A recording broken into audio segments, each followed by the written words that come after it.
Welcome to Data Structures and Algorithms for the spring semester 2021. My name is Mark Howell. I'll be your instructor this semester. This week is relatively short, relatively uneventful, but what I do need you to do is, hopefully when you first get in here, one of the things you're going to see is official course entry quiz. You need to take this as soon as possible, even so you due date of January 19th. But without taking this, you don't get any access to any other material in the class. So take the entry quiz. Just get that out of the way, and then you get access to everything else. What I do want to go through is the syllabus. So just below that course entry, you will see Data Structured Algorithm course syllabus. So if we click on course syllabus here, it opens up into a book form. So on the left-hand side, you see the different sections. So this, like I said, this is the Data Structures and Algorithms class for the spring of 21. Basically, this course is an introduction to data structures and algorithms. And if you're going to be in programming, there's two different things in becoming a professional programmer. One is learning the syntax of the languages, and that's what you've done in your C++ and Java classes, is getting familiar with the syntax of a couple different languages. The next thing is, that'll make you a coder. That allows somebody else to tell you what to code and just have you go ahead and do it. But the bigger money is in problem solving. And having tools in your quiver to help you solve problems is what makes you a good programmer. And this class will give you different ways of organizing data and algorithms and how to process those to make you a better programmer. In this includes stacks, queues, lists, different types of sorting, different ways of organizing data and processing it to make you a better programmer. You can get a hold of me by email, mhowell@cccti.edu. My office phone number is 828-726-2339. If you need to stop by my office, it is in the E building, 3rd floor. So if you're coming in from the entrance opposite the library, so I guess you come out of F building, that you did your security scan, that you checked your temperature, got your wristband, come out of that E building, come out of the F building, and run across that little courtyard there is the E building. Take the flight of stairs. That's if you're going down to the gym. Go upstairs, 3rd floor, first hallway on your left, and you'll see my office, just a couple offices down on your right. My office hours at this point would be Monday through Friday, 9 to 10 and 1 to 2. But if those don't work for you, let me know. Send me an email. If you're registered for this class, one of the things you're going to do is register for Remind, and you'll allow me to text you back and forth as far as getting information. Because preferred communication method is, I definitely prefer Remind app, texting me. One that helps you be in an online class, gives you access to me pretty much 24/7 on the weekends. Try not to do it too late in the evening, but I have been known to respond to a text or two after midnight. So just keep in mind, I will try to get within you if I'm tied up in the class or other meetings that I have responsibility for. It may take me a little while to get back to the text, but those I will respond to quicker. If you send me an email, I don't check that quite as often, so I may respond to those 24 to 48 hours. So just keep that in mind when you're doing that, when you're texting me or sending me an email. Now, as far as what to expect out of this course, pretty much like I said, is basically understanding basic software engineering principles. These are all the foundation tools to become a good software engineer, to help you understand how to manipulate, to organize data, and how to decide if an algorithm on that data is better or worse, or is it a faster algorithm, so that you can make intelligent decisions as far as how to, which algorithm you're going to use and why would you want to use it. Now, some of the data structures we'll use are abstract data types that you may see are lists. You've used list in some of the initial programming class in Java and C++. Some of them sorted, some of them not sorted.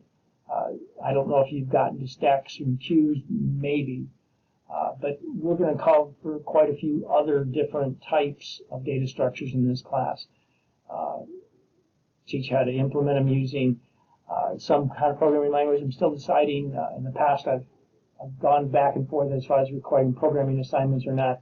We'll just see how the class materializes and what the skill levels is.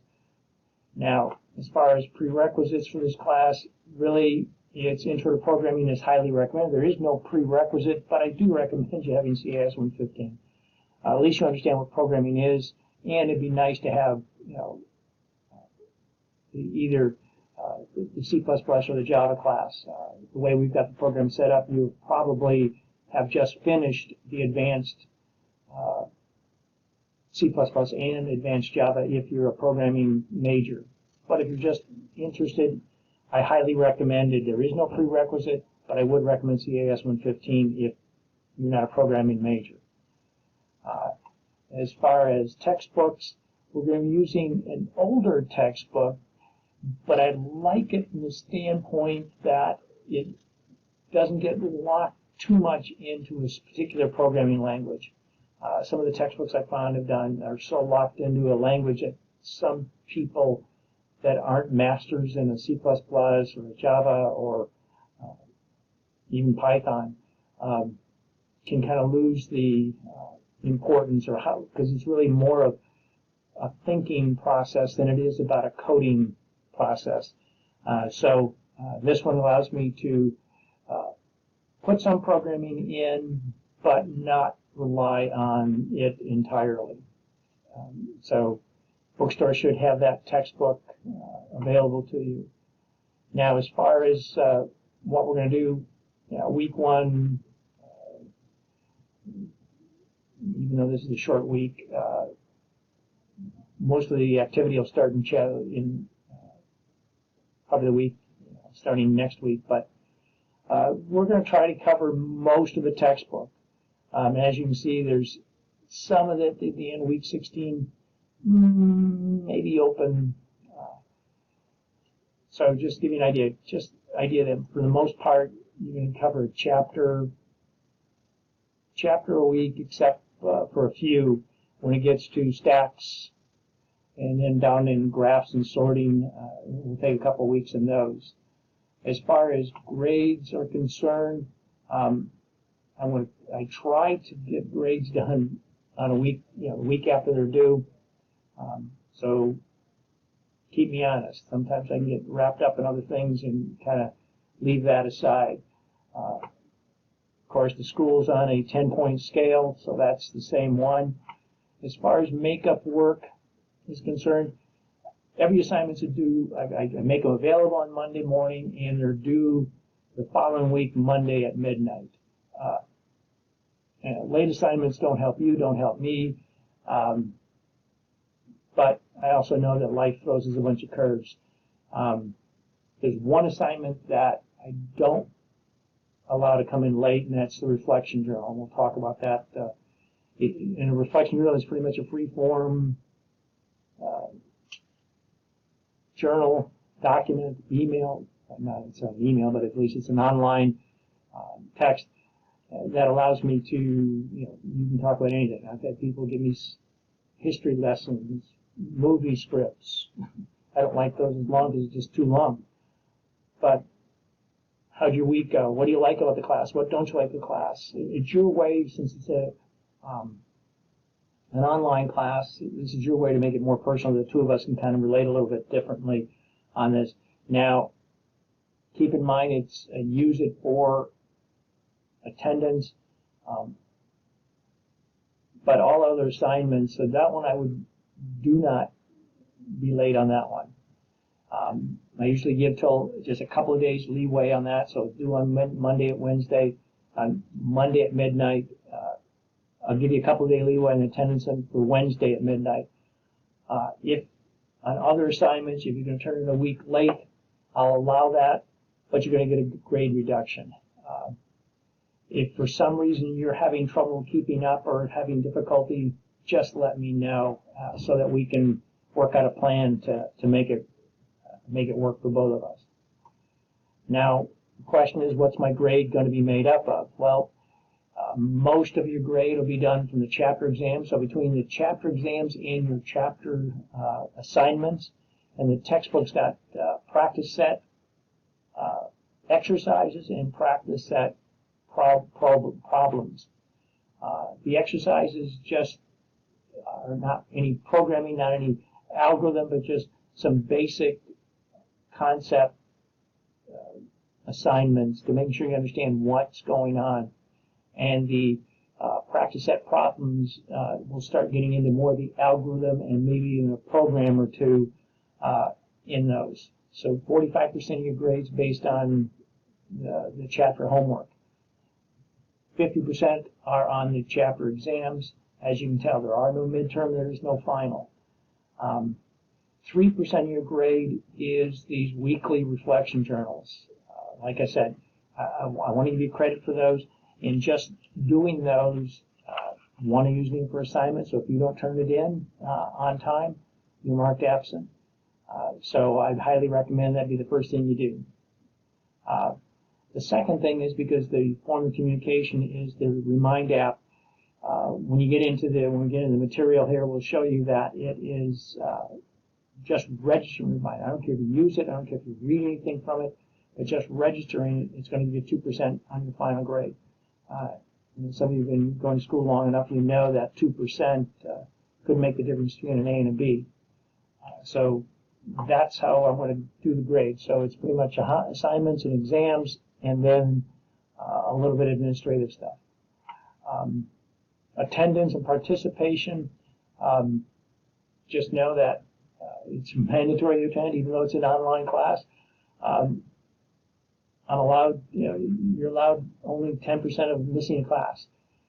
So when you think about how many times, we've got 16, 17 weeks, missing a whole week, that means you're probably allowed 2 of not showing up, and I would have the option of dropping you from the class.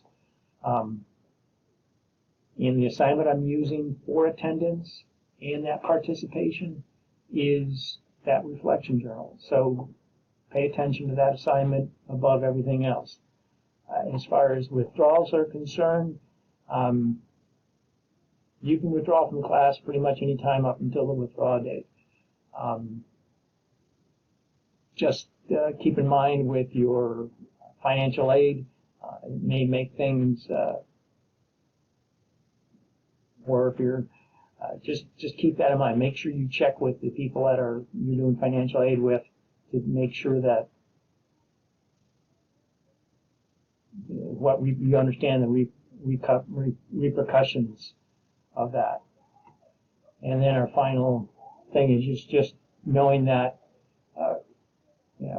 we have our standard non-discrimination, so just keep all this stuff in mind. So hopefully that helps you understand a little bit about what's going on with this class. Also, the next thing here I just want to cover is, here's the non-discrimination clause again. And then we get into, let me just go back to this whole back here and say, and those are just additional policies and chapters and things that you need to worry about. And then when we look at what's going on in week 1, I'll post a brief video as far as what to expect this week. But your assignment this week is your reflection journal and registering for Remind. Those are the only two things you've got to do this week. So the reflection journal, I kind of give you a little bit of, being the first reflection journal, I give you a few questions that you can help me understand what you like, what you don't like about instructors. So hopefully that gives you a rough idea of what's going on. And if you have any questions, let me know.